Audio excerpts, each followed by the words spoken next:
I think it's time to get serious business, and let's just start. Let's get right into it. Pepe.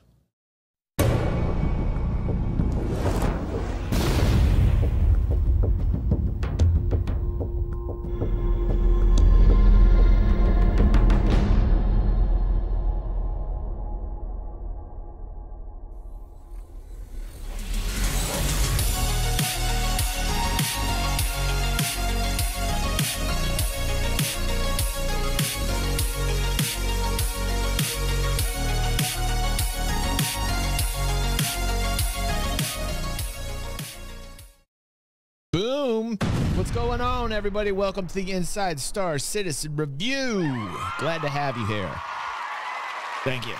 Thank you. Thank you. Thank you.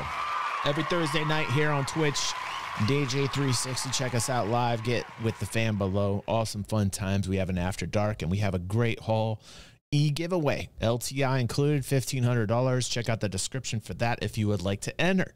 Now, you know, we're all waiting excited late for 323, and you'd have to be absolutely crazy not to be excited for it. I'm sure there are creators out there who decide to focus on negatives over the positives simply to monetize you with dramatic outrage.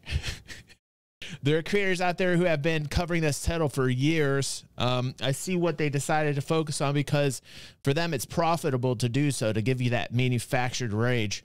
I think it's completely disingenuous, not only to their audience and fans, but to what we have been accustomed to with Cloud Imperium's development cycles. We all know the roadmap is a template. We all know things get pushed back all the time.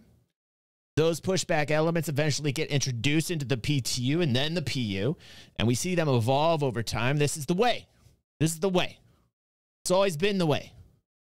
To me, when I see creators focus on the negative, it's not for the constructive reasons. It's not to help developers or get the message out there so that it focuses Cloud Imperium on the real issues of the game. To me, when I see creators focus on the negative, it's for their own personal gain. This behavior shows, to me, an utter lack of understanding on Star Citizen's game development. Or, essentially, it shows us just how manipulative they are. And how they can develop this manufactured outrage on these issues we know are all going to be fixed. I mean, that's we know eventually they get fixed. We've seen how development works with Cloud Imperium. Slow. We know it. The adults in the room can handle the pace. We understand the scale. The kids don't have the patience or the integrity. Full stop.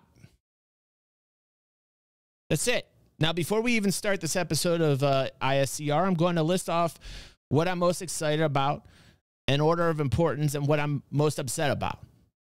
And then we can have actual fun watching this together, because fun is what I see missing from the majority of the SC experts. Now, what am I excited about? Why is 323 exciting? Why am I pumped for it? Vulcan Tech? That's pretty big. Vulcan Tech to be implemented, new DLSS, water rendering tech. That's on the top of the list. New EVA animation mechanics, new star map, mini-map embedded in head visors, new character creation, saving your character creation, new fauna, creatures, new Mobi-Glass, laying seeds for future medical gameplay, and contract gameplay. New interaction with items, quick binds, new looting screen, auto stacks in your backpack. Zeus almost done. Okay? Now, what am I upset about? Most upset about. Personal persistent hangers. Big yuck. I kind of wanted this. I wanted it now. But I realized, hey, just going to have to wait. Unfortunately, they pulled it. And yes, I was upset. Am I going to focus on it? No, because it's going to come. And it'll come. And when it comes, it's probably not going to be the way we want it. And then what happens? They work on it, and it becomes exactly what it is that we wanted when we envisioned it. That's how things go. Another thing I'm not too actually excited about are the crosshairs. You know, I'm not the dynamic crosshairs. I'm not really into that, but okay. So those are the two things really that are on my radar. Obviously, persistent hangers not being in 323, a big disappointment. But when you weigh the pros and the cons, the pros win. And you got to focus on the positive. Okay, now let's watch. Alpha 323 is just around the corner, and that means it's time for Patch Dispatch 323, where we run down all the new features and content included in what could be Star Citizen's biggest patch yet. So let's just jump right into things.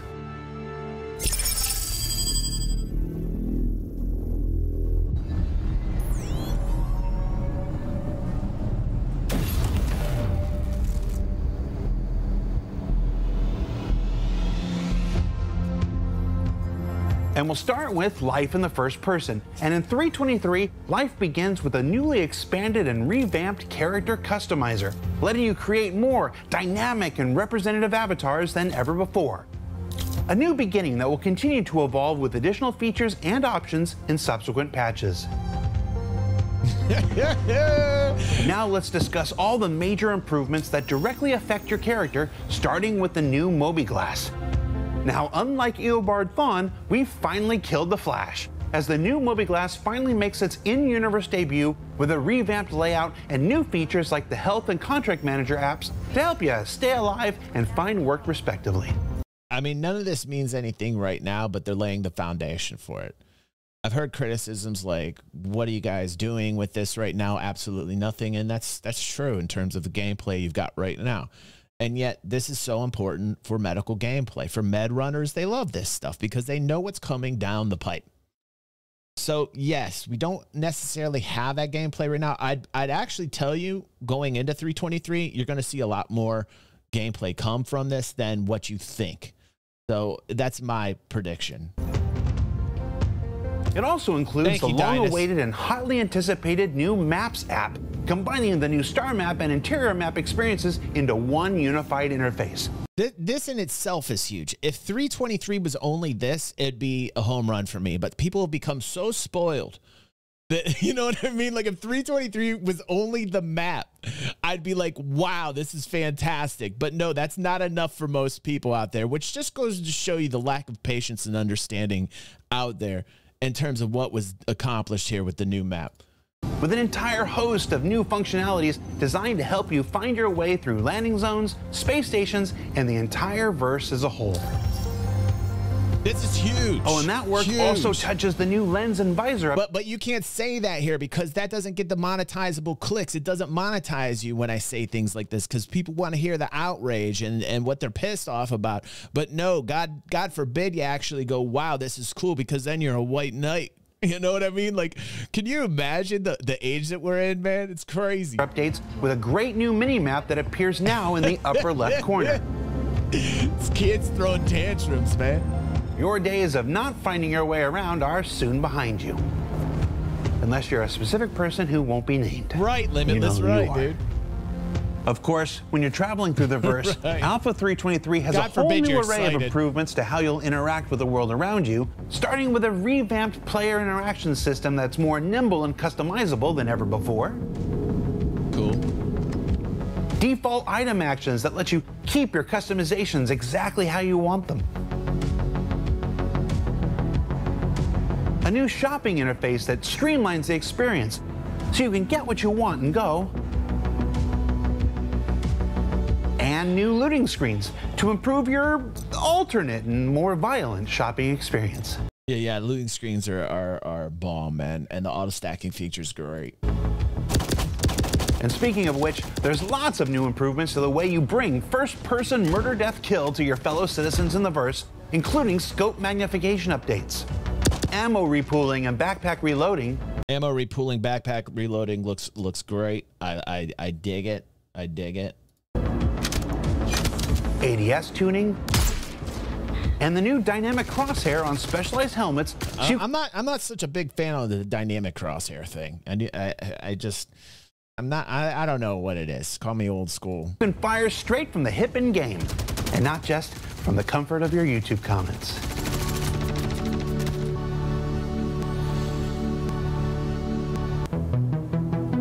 And your first-person life doesn't end there, because Alpha 323 allows you to take the fight to 0G with the newly revamped EVA mechanics. Listen, EVA mechanics, man, Fantastic. They hit a home run with that. They hit a home run with the EVA. I always call it EVA. But here's the thing. Wow. But you can't say that because then you're a white knight.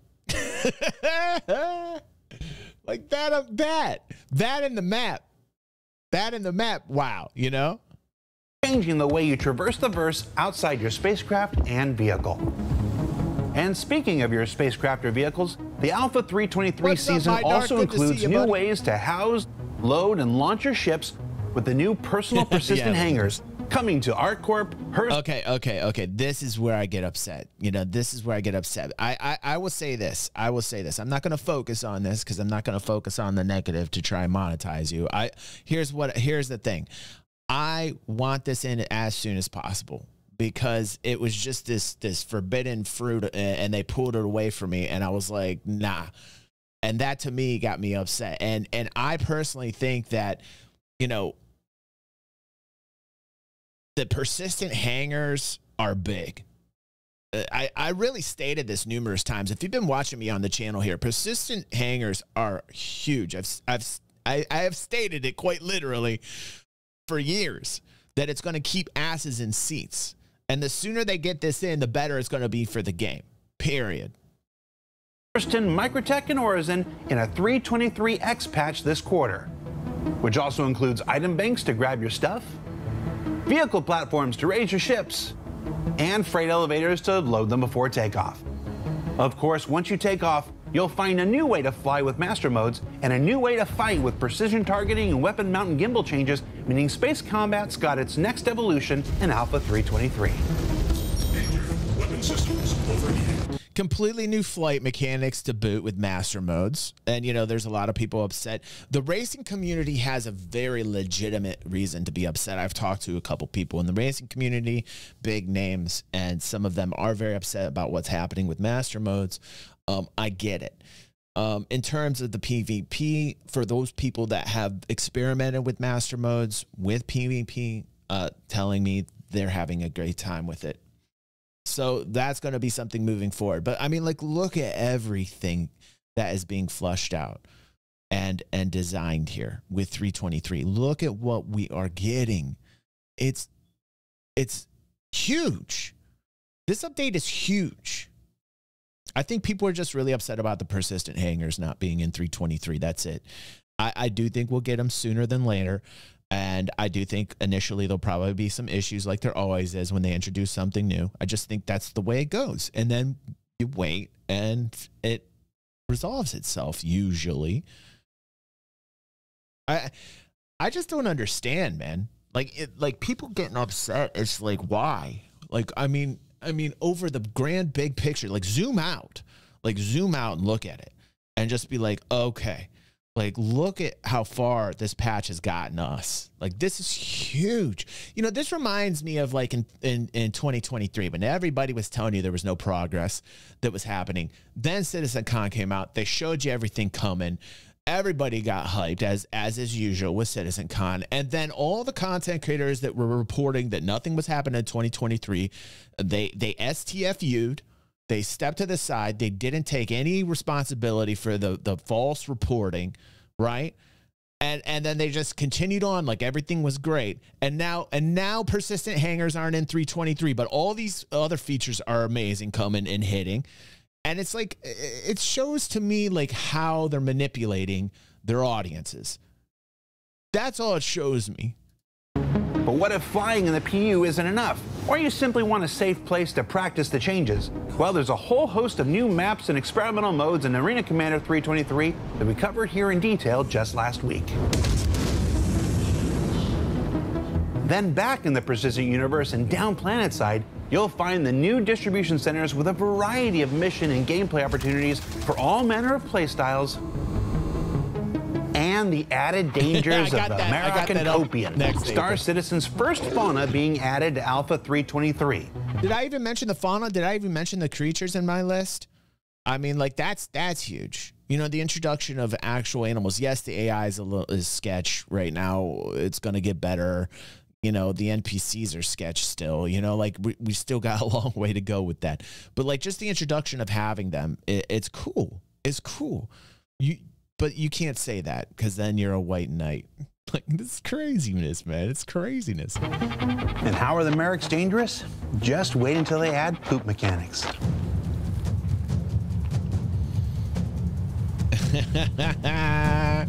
That poop song by Expat Brat is the best. Go check the channel. Then there's also exciting new technological improvements, like our initial implementation of Vulkan. Oh, new here you DLSS, go. Here you go. This is juicy. This. Fucking A. This is juicy. Like, this is huge, man. People are just discounting all this. Are you kidding me? Like, what? FSR, TSR upscaling, and the new water rendering and simulation tech that will make Star Citizen look even better than ever before. The advancements going into this patch with the new replication layers. Like I said earlier, you have to be absolutely crazy not to be excited for 323. I mean, you know there's going to be bugs and issues and problems. We're all accustomed to it. If you've been around for a long time, you know that's the way it goes, man. But you just have to be fucking absolutely mental and crazy or deliberately manipulative not to be excited for 323. Like, that's it. That's it. Like, I don't know how you can look at this and not be like, wow, knowing where we've come from going into 323 and not be excited. Like, I don't know how you could not be excited. Split in 323, players no longer connect directly to the game servers and instead to the hybrid service, which hosts the replication layer, which then itself maintains the state of the game. This now means that the loss of a server can be recovered from without the players being disconnected from the game or losing their progress, and sets the stage for multiple game servers sharing a single hybrid replication layer in the server mesh coming online with Alpha 4.0. Which needs a lot of work. That needs a lot of work, but it is slightly better experience. I mean, like, when you're coming back, it takes, like, what, guys? Like, on average, it takes a long time to get back on, but you do, which is a lot better than the alternative, but they've got a lot of work to do here. A lot of work to do here. You know, they're kind of glossing over this part. I feel like they're doing that just for the experience, you know, like to say, okay, we're just going to, like, bypass the fact that it takes minutes to get back to normal, but at least you're not just getting yeeted. You know what I mean? And it doesn't always work. It doesn't always work. But I think going to this new hybrid service instead of directly to the game server, I think that they're going to need a lot of time to just continually work on this. And we're all the test bed for it. You know, it just recovers too slow. It's nearly as bad as what we had before, but slightly better. It's baby phase, though. I guess that's the thing that I try to impress this upon my audience and my fans is, like, we know what to expect. If you're new here, realize this about Star Citizen development. It's painstakingly slow at times. And then, boom, it just slaps into high gear. And then, boom, this is game development. This is game development on a game that has a scope that's huge. This is what happens. This is what most of the veterans are accustomed to. Does it make it right? I don't know. If you really think about it, with what they're trying to achieve here, you're going to have a lot of mess. No? For a game that's this big? Oh, here I go again, though, but I'm a white knight, right? So all in all, there's more things in Alpha 323 than you can shake a stick at, but there's actually even more, as this branch not only includes all the hangar and cargo improvements we discussed earlier, it also contains the next iteration of Invictus Launch Week, which is actually 2 weeks because we're all super extra here. And we'll introduce a handful of new ships and vehicles folks have been waiting for, as well as one straight defiable that's available with 323 launch. So let's learn more from John, Ben, and Alberto. Here we go.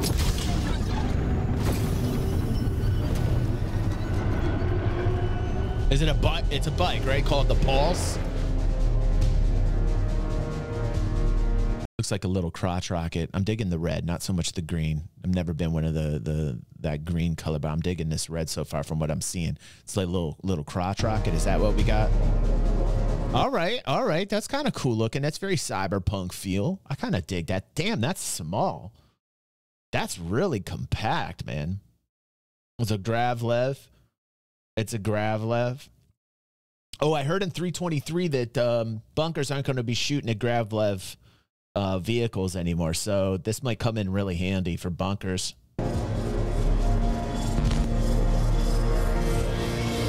The Murai Pulse is Murai's entry into the ground Gravlev bike category. Is a new racing vehicle from Murai. DY says, did someone actually go after you, DG36? Dude, if you haven't noticed, DY, since we've been talking Star Citizen for the past couple of years, it seems like I'm everybody's favorite target. You know what I'm saying, DY? I want to put forward my case on why I'm very positive, right? And that's the type of guy I am. I'm just like more of a positive kind of do it yourself type of dude that like would rather look at the positive and go forward and be a dreamer. I think that's cool because you bring something to the table. I don't like to be somebody that brings nothing to the table and only like sends you negative vibes. I don't like to work with people like that. I mean, everybody's got coworkers that don't do fucking shit and make your life harder. You know, I can't stand working with people like that. Like the negative Nancys and the Debbie Downers. You know what I mean? Like, I don't get any work done with people like that. I like to dream. I like to continue forward. I like to look at the positives. I like to constructively. I like to look at things that are problems constructively. Not just saying them to say it and then glorifying it and then get like this, you know, outrage type thing, so that essentially that's manipulative behavior that content creators do to monetize you. But unfortunately that's what gets the views. That's what gets the views. And I don't care. I'm not like that. I'm not built like that. Yeah, DY says you sound kind of annoyed, which is why I asked. Yeah, I am kind of in an annoyed mood, DY, right?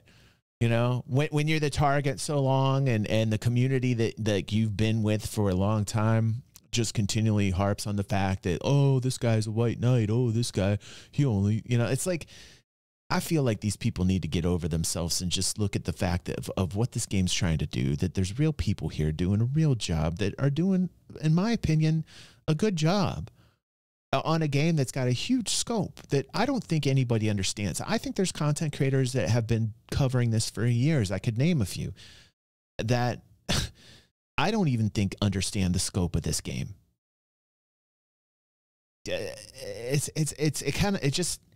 It blows my mind, man. Like what's happening in this space with what they're doing in server meshing is absolutely revolutionary. It's absolutely revolutionary. It kind of builds on some of their kind of core values as a brand of MISC, focusing more on performance. It takes a lot of inspiration, should we say, from the Razor, and really kind of shrinks that kind of thrill speed down. Yeah,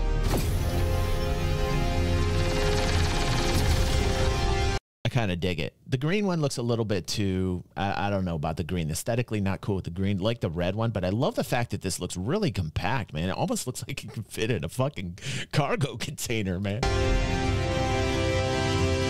So the role of Gravlev vehicles in the game, and especially hover bikes, it allows you to... Wick Street, or Backspace, or where's that? Wick Street says, I'm more of a beige knight. What's up, Limitless? Thanks for that subscription, man.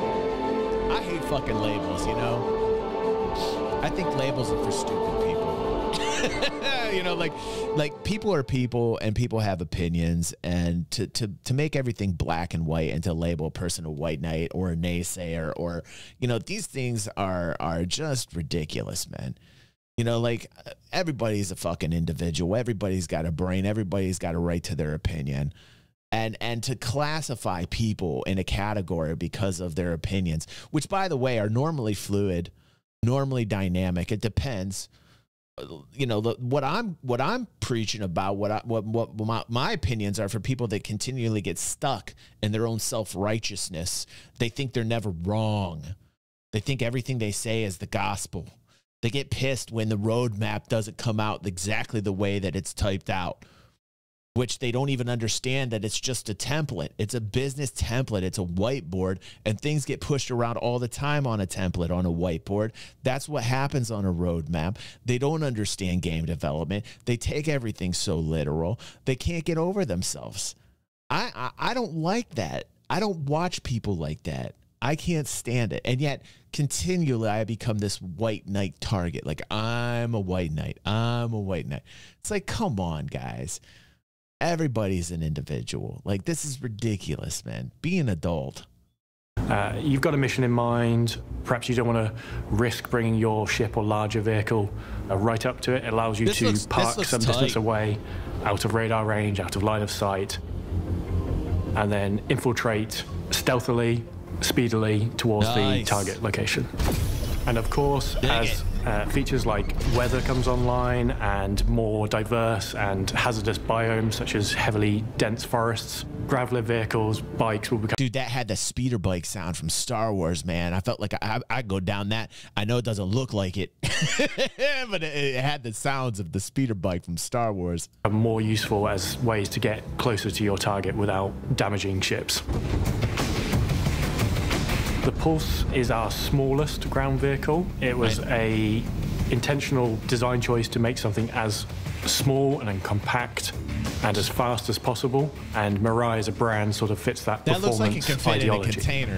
It needs to be small. It needs to be small, fast, agile, and really that just kind of gives us a much greater opportunity of how the players can really experience that sense of speed on one of our ground vehicles. So the Pulse comes in two flavors. We've got the base version, which comes equipped with a custom laser Gatling on the front. And then you have the LX, which is the dedicated racing version. It loses that front weapon, replaces it with a big intake. You get extra thrusters. So out of all the Gravlev bikes, it is one of the most agile there. Okay. The reason it's so small and compact is we wanted it to... Yeah, what's the price of this one? Because isn't the Nox like 45 bucks? What's the price on this guy? Because I know the Nox is like 45 bucks. I'm kind of curious what the price is on this one. Have the most compatibility with all of our other vehicles in game, so by being compact allows you to pretty much stuff it into every single other vehicle in existence in the game. Size-wise, I think it's just over 2.5 meters in length, so it is tiny. To put that into some perspective, it's I think you're right, a tiny bit longer than 2 SCU of cargo, so it is very small. Oh, look at that. I was right. A tiny bit longer than 2 SCU of cargo. Oh my goodness gracious. Look at that. Look at that. Would you look at that? So it is very small. I'm sure there will be 1 or 2 vehicles out there where it doesn't fit in, maybe such as the MPUV, but across the board it's designed to get in a lot of other vehicles. Yeah, if they sell this for the $30 range, give or take a little bit, that'll be fire. They'll get a lot of sales on this little guy, man. The compactness of the utility of just it being compact like that makes this thing kind of like a must-have almost, you know? Pretty crazy, man. Can you imagine like taking this to a bunker? I love the fact that bunkers aren't going to be shooting at Gravlev vehicles anymore. I think that's cool. You could literally just take it right to a fucking bunker, couldn't you? My favorite thing about the Pulse series is just the way we've integrated all the components together into that incredibly tight chassis. We tried to kind of fuse the idea of a sports bike, but almost, I think they're called like naked bikes. So we wanted it to feel still quite aggressive and quite kind of chunky, almost like a bobber. I like the looks of this. I really like the looks of this. I personally love the thing I love the most about this is that it's just so goddamn compact, man. It's a super crotch rocket, digging it. Totally digging. I think $40 is as far as I'd go on it though. Like getting over 40 seems a little bit pricey for it. If it were 30, 35, I think they got a banger. We kind of really wanted that sleekness that Murai and the brand as a whole kind of is known for. One of the, I guess, biggest. Thank you, Wook Street. Appreciate the love and support. He says Kuwatu wants one. Kuwatu wants a pulse. Kuwatu wants a pulse. Kind of challenges that our like Alberto and the concept team really had to work on, which then turned our production artists and kind of gave them a few things to scratch their head against, is really fitting all of the ship items and the components into a vehicle of this size. As we never did anything so small, new problems come along. I decided to take the same approach of a motorbike.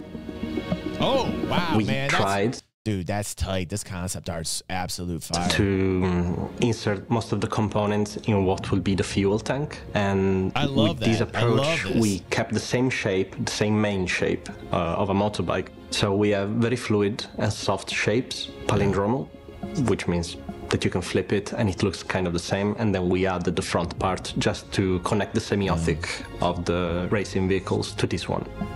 Yeah, I think this is a winner. We were really tight to the size because it can fit in a container, and that confirmation it can fit in the container. That's great. That's freaking fantastic. Created a huge challenge with how the components move when you actually have to expose them. So that dictated actually the shape we ended up with, and I'm really happy with the final result because you couldn't say probably that. You want your hog, don't you? Limitless says, where are the real bikes? Rangers when? God bless you, dude. God bless you. As a Harley Davidson lover, man, I got to give you Limitless's button on this one.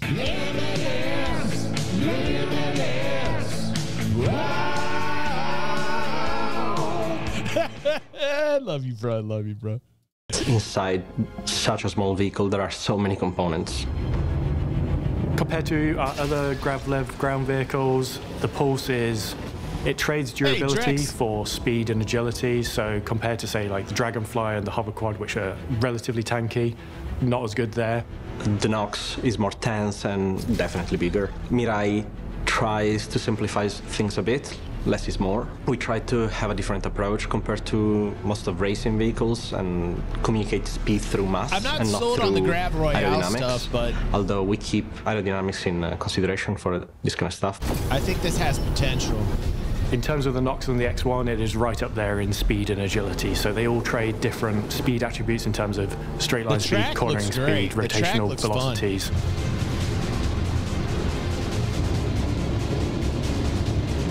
And the bespoke weapon on the front of the base model is our first laser Gatling in the game, so we're looking forward to see how that performs.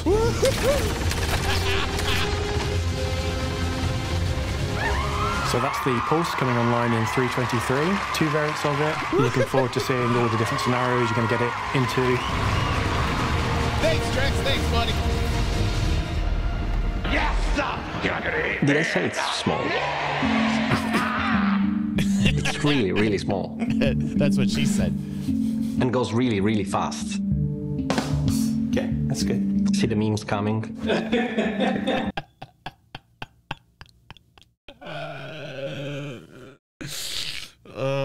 That's funny. So what did we learn this week? Well, hopefully we were reminded of all the great work the combined Star Citizen and Squadron 42 teams have been working on to make their way to the persistent universe in Alpha 323. That, like any and every other feature in Star Citizen, the work doesn't stop here and will continue to iterate. By the way, the work doesn't stop here, right? Yes, I'm upset persistent hangers aren't on 323. I think everybody is. But let's take a breath, everyone, and realize like how big this patch is. It's okay to be excited.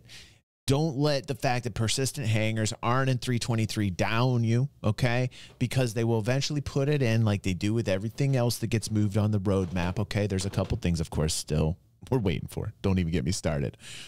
But let's just understand that this is going to take some time and just take a breath and realize like all the amazing things. The Vulcan tech, the EVA animations, new DLSS, okay? New star map. Minimap embedded in your head visor, new character creation, saving your character after you create the character, always being able to go back to it, new fauna, creatures, new Moby glass link seeds for future medical, gameplay and contract gameplay, new interactions with items, quick binds, new looting screens with auto stacks in your backpack. I mean, like, for God's sake, people. I know my audience gets it. I love my audience. I love my fans. They understand the scope of the game. So if somebody's calling you White Knight or making you feel ashamed for being excited about this, just tell them where to go. Like, really, we know what we signed up for. The adults are in the room here on DG360. Of course, there's sometimes we're not adults. We like to be kids. We like to have fun. Okay. But like when it comes down to it, persistent hangers, yes, huge, big yuck. Okay. Not happy they didn't put in 323, but I'm not going to let it ruin it. I'm not going to focus on it because I know eventually it'll get done. They will continually work on these things. That's what they've always done. So when you're hearing people that say nothing but negative things, remember, all they're doing is monetizing you. And you just, please, stop feeding into it. I know my audience, for the most part, they're like, there's some content creators, they're like, we know what to expect. We're not going to be monetized. Don't fall for it. For people new to the channel here, hi, welcome. We like to focus on the positive. We like to be dreamers. We like to get excited. Hi, welcome to DG360.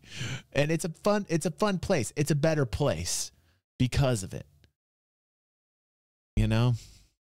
And evolve in subsequent releases, and that the Murai Pulse is this teeny tiny hover bite that can fit into all sorts of places and may just be John Griffith's and James Kay's worst nightmares when players try to squeeze them deep down into the distribution centers. For Inside Star Citizen, I'm Jared Huckabee. Thanks for letting us share the process of game development with you, and we'll see you all here next week. And they do. They're very transparent. There's really no other developer out there that's this transparent and this consistent. Just be careful of the self-righteous creators that are only sharing with you and focusing on the negative, because they're just monetizing you. They're just manipulating you. Hi, welcome to DG360. If you're here on YouTube, please press the like button. You're still here. You obviously dig the atmosphere. Press the like button, subscribe, notification bell. We are giving away a Hall E. Excuse me. Coughed because it's a $1,500 prize. The description will be down below. The link's in the description down below. Check it out. And here is the giveaway video for it. I'll sign off with this video here to show everyone the Hall E that we're giving away. And then we'll get to the live audience. We're going to After Dark. We got some really cool things in store for the live audience. Don't go anywhere. But we're signing off of YouTube. So see you, YouTube. Try and get here live with us. We have a great time. Pepe, can you get the full screen and show them the giveaway? Thank you.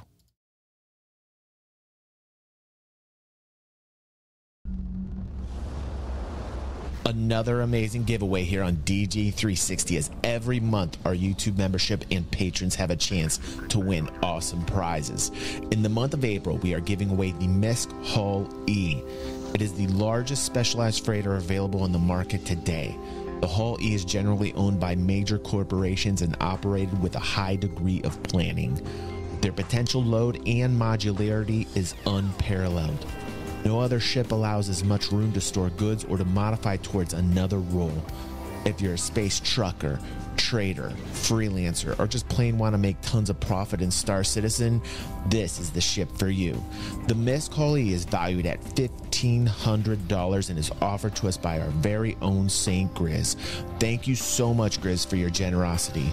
The love we have for you is truly never-ending. You have done so much for everyone here, and you will always have a home with us. Because of the very generous size of this prize offered, I will be running this giveaway until the end of May and call our winner at the Star Citizen After Dark live stream held on May 30th at 7 p.m. Eastern Standard Time. As an added bonus, friend of the channel Backspace is also offering a $100 gift card for his merch store, and he has some really great designs. Thank you so much, Backspace. I have provided links to both of their communities below. Please check them out. Over the past 10 years, this channel has been a major contributor to Star Citizen and Cloud Imperium games, helping make our dream game become a reality by giving away tens of thousands of dollars in Star Citizen ships. You are responsible for the progress we are all seeing, and we will see our dream realized. Thank you for watching, and thank you for considering to become a contributor here on DG360.